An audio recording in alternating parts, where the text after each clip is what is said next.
On one of those calm weeknight evenings, everything appeared to be in order. The smell of roasted vegetables filled the kitchen as my husband hummed to himself and put the dishes on the dining table with a fluidity that only comes from years of practice. The lights were turned down a little to provide a cozy glow. I observed him for a while, admiring his familiar movements. His shirt sleeves were neatly rolled up, and he had a kind manner. But despite the fact that everything seemed picture-perfect, I was actually feeling a vague ache that I couldn't quite place. He smiled at the sight of me staring. "What?" I chuckled and shook my head, saying, "Nothing. I guess I'm simply worn out." However, my phone buzzed on the counter before he could reply. My breath caught as I looked at the screen. She was the one. The message was straightforward. "Hey, I'm thinking of you. Soon, we should have a girls' night. You deserve some fun."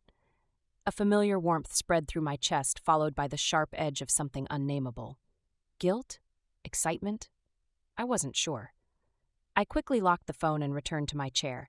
"Everything okay?" my husband asked as he sat across from me, serving a generous portion of dinner onto my plate. I nodded, pushing a smile to my face. "Just my friend, suggesting we catch up." He chuckled, his fork scraping the plate as he took a bite. "That sounds like a good idea. You've been working so hard, you could use some fun."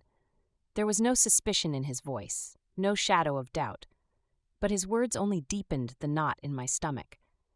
I wondered if he ever noticed how carefully I chose my words these days, or how I stayed longer in front of the mirror before heading out the door. Later that evening, after the dishes had been cleared and the soft hum of the television filled the living room, I stood by the window, staring out at the quiet street. My phone buzzed again, a second message. "Tomorrow night?" "My place. Let's drink wine and laugh about life like we used to." A slow exhale escaped my lips. I told myself it was harmless. I told myself it was long overdue, just two old friends reconnecting. Still, as I typed, "Sounds perfect," and hit send, a part of me already knew this wasn't just another night in the city. The next day passed in a blur of mundane tasks and half-hearted conversations. By the time the sun began to dip below the skyline, I felt my nerves unraveling. Standing in front of my closet, I hesitated before choosing a soft knit dress that hugged me in all the right places, but still felt casual enough to avoid suspicion. Underneath, I picked out lace, something that felt indulgent and secret. As I stood in front of the mirror, I noticed the faint glow on my cheeks, the way my heartbeat quickened. I dabbed on a hint of perfume, a scent she once said suited me perfectly. Her apartment was warm and inviting, the faint scent of vanilla candles drifting through the air. She greeted me with her usual bright smile and pulled me into a hug that lingered just long enough for my pulse to quicken. "I'm so glad you're here," she said, her eyes flickering with something unspoken. I laughed, brushing a hand through my hair as if to shake off the nerves. "Me too." It's been too long. We sank into her couch, the weight of the week slipping away with every sip of wine. The conversation flowed easily, as it always did. Memories of our past adventures, confessions about mundane work frustrations, and the small triumphs that made us feel alive. But in the moments between laughter, when our eyes met and the silence settled, I felt something shift. Her gaze lingered, and I couldn't look away. "Do you ever feel like you're searching for something, even when everything is good?" she asked, her voice quieter now, like the words carried more weight than she intended. My throat tightened. Yes. Her hand brushed against mine, a fleeting touch that sent a jolt through me.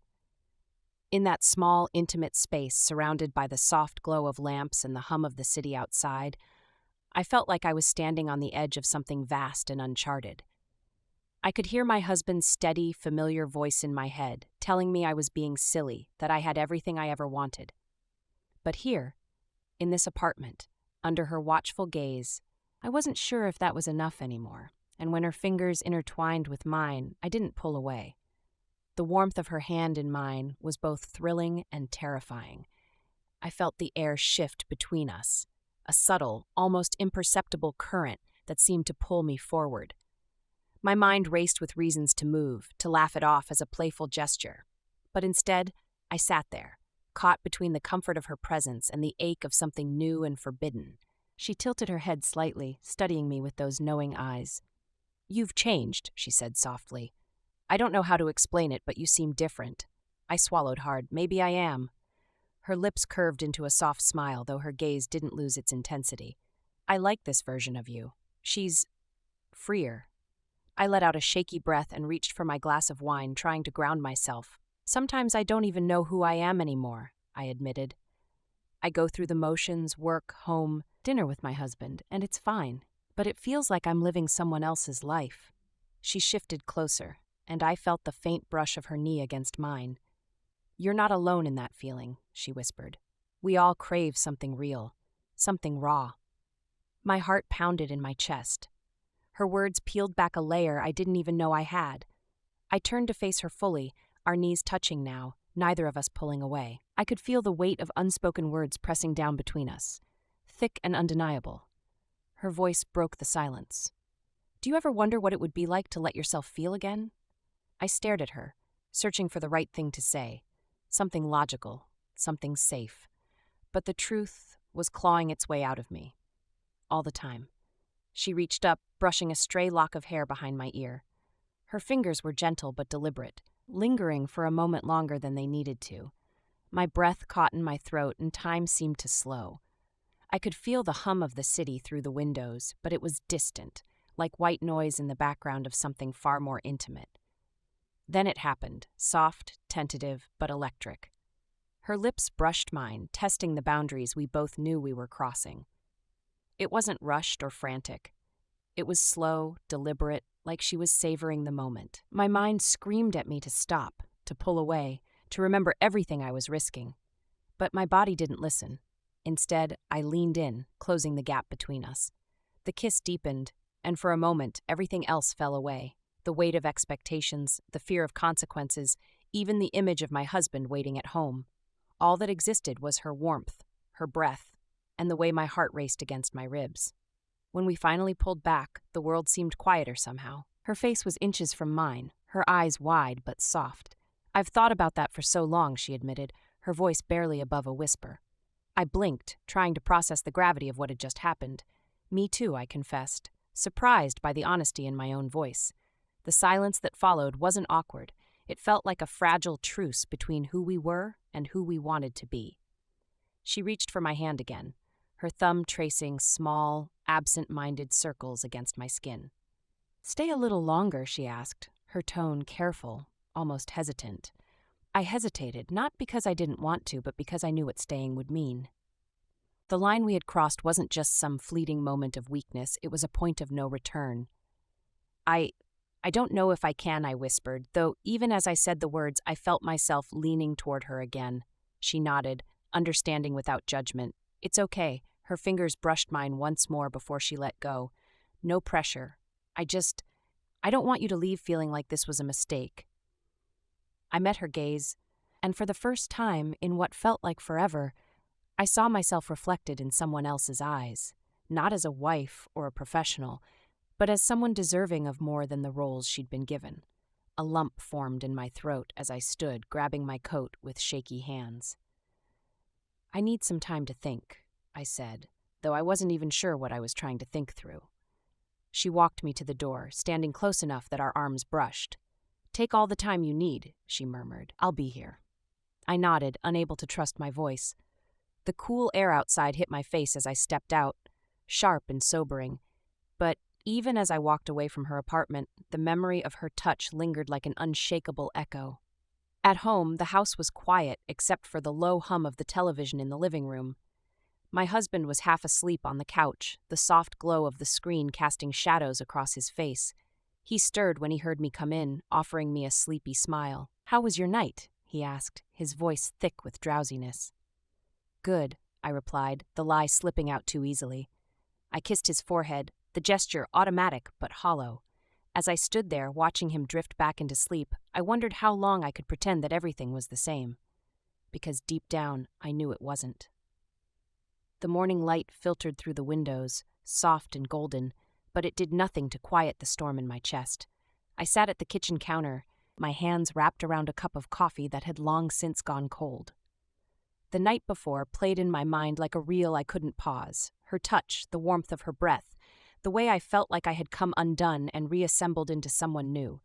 My husband walked in, his hair mussed from sleep, and gave me that easy, familiar smile. "You're up early," he said as he poured himself a cup. "Couldn't sleep," I muttered. He raised an eyebrow but didn't press. Instead, he leaned down and kissed my cheek, the gesture soft and habitual. I forced a smile in return, though my mind was 1,000 miles away. Later that morning, as I scrolled through emails I had no interest in answering, my phone buzzed. Her name lit up the screen. "Hey, I hope you're okay." I keep thinking about last night. My thumb hovered over the screen as I read and reread her message. The words felt like an echo of my own thoughts, aching, unsure, but so painfully real.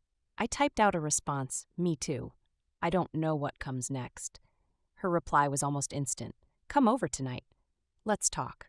No pressure, just us." My breath caught in my throat. It was such a simple invitation, but it felt like the world tilted under my feet. The hours crawled by in excruciating slowness. I tried distracting myself with errands, folding laundry, cooking dinner too early. None of it worked. My nerves frayed with every passing minute. I changed outfits twice, eventually settling on a soft beige blouse and jeans, something casual but intentional. Underneath, though, I chose lace again. A small rebellion, a reminder of what I was hiding beneath the surface. By the time I was ready to leave, my husband was back home, flipping through TV channels. "Heading out again?" he asked, surprised but not suspicious. "Yeah," I said, keeping my tone light. She wanted some company after the week she's had. Just a quick catch-up. He nodded, already absorbed in whatever show was on. I hesitated at the door, guilt clinging to my skin like a second layer. But the pull toward her was stronger. Her apartment door opened before I even knocked. She must have been waiting on the other side. "Hey," she said softly. She looked different, like she hadn't slept much either. There was something raw in her expression that made my heart tighten. "Hey," I whispered back as I stepped inside. The air between us was heavy but not awkward. She led me to the couch where we had sat the night before, the wine glasses from yesterday still untouched on the table. For a while we didn't speak. We sat close but not touching, the silence filled with everything we wanted to say but didn't know how. Eventually she broke it. "I didn't sleep," she admitted, staring down at her hands. I kept replaying everything in my head. Prosody.